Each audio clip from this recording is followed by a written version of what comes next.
बिस्मिल्लाहिर्रहमानिर्रहीम welcome to medical medics today the topic of our discussion is development of the nervous system.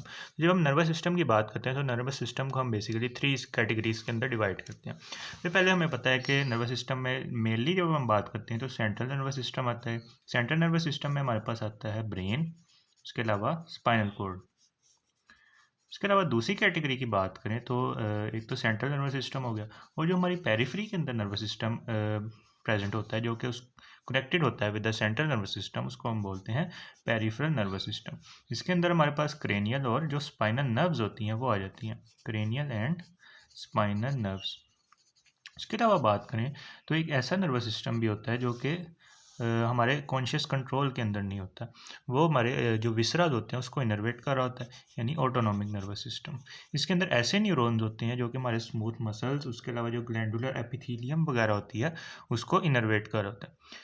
तो जब हम central nervous system की development की बात करते हैं तो फोर्थ वीक के अंदर हमें पता है कि एक इवेंट हो रहा होता है जिसको हम बोलते हैं न्यूरोलेशन। न्यूरोलेशन फोर्थ वीक के अंदर एक इवेंट हो रहा होता है जिसको हम न्यूरोलेशन बोलते हैं। अब न्यूरोलेशन के अंदर क्या होता है कि अगर ये हमारे पास एम्ब्रियो है, ये हमारे पास प्रिमिटिव स्टीक वाला रीजन है, यहाँ पे हमें पता है कि ये क्रेनियल एंड है और ये नीचे कॉर्डल एंड है। क्रेनियल एंड है और ये नीचे कॉर्डल एंड है। अब इस क्रेनियल एंड के ऊपर हमारे पास यहाँ पर नोटोकॉर्ड प्रेजेंट होती है, और नोटोकॉर्ड की दोनों साइड्स पर यहाँ पे कुछ इस तरह से हमारे पास न्यूरल प्लेट और जो न्यूरलेशन का प्रोसेस होता है वो होता है। अब अगर यहाँ से अगर हम क्रॉस सेक्शन ले तो हमें कुछ इस तरह से नज़र आएगा कि जब ट्राइजमाइनल जो ट्राइलैमिनर डिस्क होती है, सबसे ऊपर हमें पता है कि एक्टोडर्म प्रेजेंट है, उसके नीचे मीजोडर्म प्रेजेंट होती है, ये मीजोडर्म वाला रीजन आ गया, और उसके नीचे हमारे पास एंडोडर्म प्रेजेंट हो गया, this one is the endoderm. अब इस मीजोडर्म के अंदर हमें एक स्ट्रक्चर का पता है, this structure is the notochord. ये नोटोकॉर्ड क्या करती है, इसके साथ हमें पता है कि यहाँ पे पार एक्सियल मीजोडर्म भी प्रेजेंट है, पार एक्सियल मीजोकाइम या मीजोडर्म प्रेजेंट है। अब ये जो दोनों चीज़ें हैं, नोटोकॉर्ड और पार एक्सियल मीजोडर्म, ये अपने ऊपर जो मौजूद एक्टोडर्म है इसको इन्फ्लुएंस करते हैं। इसके इन्फ्लुएंस की वजह से क्या होता है कि हमारे पास यहाँ पे एक स्ट्रक्चर की फॉर्मेशन होती है जिसको हम बोलते हैं न्यूरल प्लेट। क्या हुआ कि ये जो नोटोकॉर्ड थी और जो पार एक्सियल मीजोडर्म थी, इसने ऊपर जो एक्टोडर्म मौजूद थी इसको इन्फ्लुएंस किया और वो डिफ्रेंशिएट होगी इनटू द न्यूरल प्लेट। अब ये जो न्यूरल प्लेट है इसके अंदर हमें पता है कि ऐसे करके न्यूरल फोल्ड्स अपीयर होंगे, इस तरह से, इस तरह से न्यूरल फोल्ड्स अपीयर हो जाएंगे। इसके नीचे यहाँ पे नोटोकॉर्ड प्रेजेंट है और ये पार एक्सियल मीजोडर्म प्रेजेंट है। अब ये जो न्यूरल फोल्ड्स है ये एक दूसरे की तरफ मूव करेंगे, फिर ये फ्यूज़ होकर अपना connection with the ectoderm lose कर देंगे, यानी एक्टोडर्म सेपरेट हो जाएगी और ये जो न्यूरल फोल्ड्स थे ये ऐसे करके नीचे की तरफ आ जाएंगे।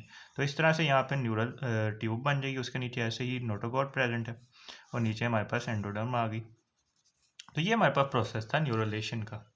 अब यही जो न्यूरल ट्यूब है ये हमारे पास सेंट्रल नर्वस सिस्टम की डेवलपमेंट कराएगी, यानी ब्रेन एंड स्पाइनल कॉर्ड की।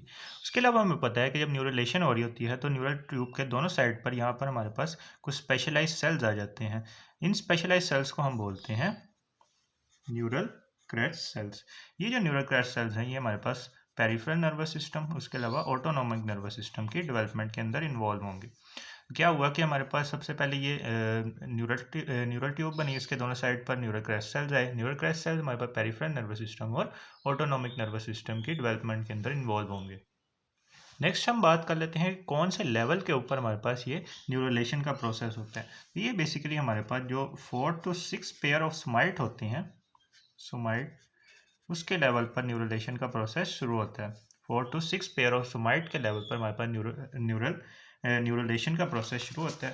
इसके अलावा बात करें तो हमें पता है कि न्यूरल ट्यूब कुछ इस तरह से प्रेजेंट है, अगर हम ऊपर से देख रहे हैं तो इस न्यूरल ट्यूब का जो क्रेनियल 2/3 पोर्शन है ये हमारे पास ब्रेन की डेवलपमेंट कराएगा, और जो कोडल 1/3 पोर्शन है ये हमारे पास स्पाइनल कॉर्ड की डेवलपमेंट करेगा। यानी ऊपर जो 2/3 पोर्शन है वो ब्रेन बनाएगा और जो कोडल 1/3 पोर्शन है वो स्पाइनल कॉर्ड की डेवलपमेंट करेगा। अब जो न्यूरल फोल्ड्स होते हैं उनकी फ्यूजन कहाँ पे शुरू होती है। न्यूरल फोल्ड हमने कहा था कि कुछ इस तरह से बने थे और फिर बाद में वो फ्यूज होकर नीचे नोटोकॉर्ड के ऊपर आ गए थे। अब ये जो फ्यूजन और न्यूरल फोल्ड्स है ये हमारे पास शुरू होती है 5th सोमाइट के लेवल पर। 5th सोमाइट, 5th सोमाइट के लेवल पर हमारे पास ये न्यूरल फोल्ड आपस में फ्यूज़ करते हैं। उसके अलावा बात करें तो फिर ये प्रोसीड करते हैं ऊपर की तरफ और नीचे की तरफ। ऊपर की तरफ भी फ्यूजन होगी और नीचे की तरफ भी फ्यूजन होगी, जिसकी वजह से हमारे पास न्यूरल ट्यूब बनेगी। अब क्या होगा कि दो ऐसे लेवल्स होते हैं जहाँ पर ये फ्यूज़ नहीं करते और वो वहाँ पे हमारे पास पोर्स बन जाते हैं। एक क्रेनियली प्रेजेंट होता है जिसको हम बोलते हैं रोस्ट्रल न्यूरोपोर, रोस्ट्रल न्यूरोपोर, और एक कॉर्डली प्रेजेंट होता है जिसको हम बोलते हैं कॉर्डल, कॉर्डल न्यूरोपोर। अब इन पोर्स के थ्रू क्या होता है कि जो हमारे पास जो न्यूरल ट्यूब के अंदर जो ल्यूमेन होता है वो कंटिन्यूस हो जाता है with the amniotic cavity, amniotic cavity. अब ये जो रोस्ट्रल न्यूरोपोर है ये क्लोज होता है eight 25th day, 25th day पे जाकर ये क्लोज हो जाता है, और जो कॉर्डल न्यूरोपोर है ये 27th डे पे जाकर क्लोज हो जाता है। अब हम ये जो चीज़ें पढ़ी हैं इसको हम बुक की डायग्राम से भी देख लेते हैं। अब इस डायग्राम में हम देख सकते हैं कि ये हमारे पास एम्ब्रियो है जिसमें ये कॉर्डल एंड है और ये क्रेनियल एंड है। यहाँ पे प्रिमिटिव स्टीक प्रेजेंट है, ये हमारे पास दरमियान में नोटोकॉर्ड प्रेजेंट है और इसके दोनों साइड पर न्यूरल प्लेट की फॉर्मेशन हो रही है एक्टोडर्म के अंदर। अब अगर हम यहाँ से क्रॉस सेक्शन लें तो हमें कुछ इस तरह से नज़र आएगा, जिसमें ये ऊपर एक्टोडर्म पड़ी हुई है, दरमियान में मीजोडर्म है और नीचे एंडोडर्म है।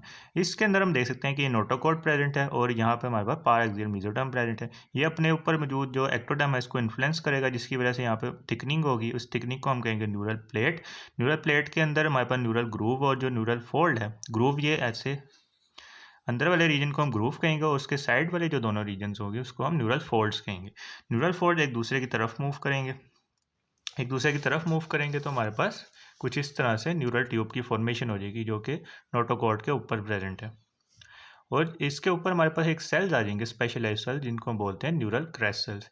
ये न्यूरल क्रेस्ट सेल फॉर्मेशन करवाएंगे हमारे पास पेरिफेरल नर्वस सिस्टम और ऑटोनॉमिक नर्वस सिस्टम की, जबकि जो न्यूरल ट्यूब है उसका क्रेनियल 2/3 पोर्शन ब्रेन की फॉर्मेशन करवाएगा और कॉर्डल 1/3 पोर्शन स्पाइनल कॉर्ड की फॉर्मेशन करवाएगा। उसके अलावा हम ये कह सकते हैं कि जो up to the level of 4th pair of somite होता है वहाँ तक हमारे पास फॉर्मेशन होगी ब्रेन की, और जो उससे कॉर्डल रीजन होता है वहाँ पे हमारे पास फॉर्मेशन होगी स्पाइनल कॉर्ड की। यानी कुछ इस तरह से यहाँ पे हमारे पास न्यूरल ट्यूब प्रेजेंट है, इसके दोनों साइड पर सोमाइट ऐसे प्रेजेंट होंगे। तो ये वाला जो लेवल है यानी up to the 4th pair of somite, यहाँ से हमारे पास ब्रेन की फॉर्मेशन होगी और इससे जो कॉर्डल पोर्शन है उधर से हमारे पास स्पाइनल कॉर्ड की फॉर्मेशन होगी। तो ये हमने बात कर ली कि न्यूरोलेशन का प्रोसेस कैसे हो रहा था। नेक्स्ट हम शुरू करेंगे स्पाइनल कॉर्ड की डेवलपमेंट को। If you like this video then kindly share it with your friends and subscribe to my channel.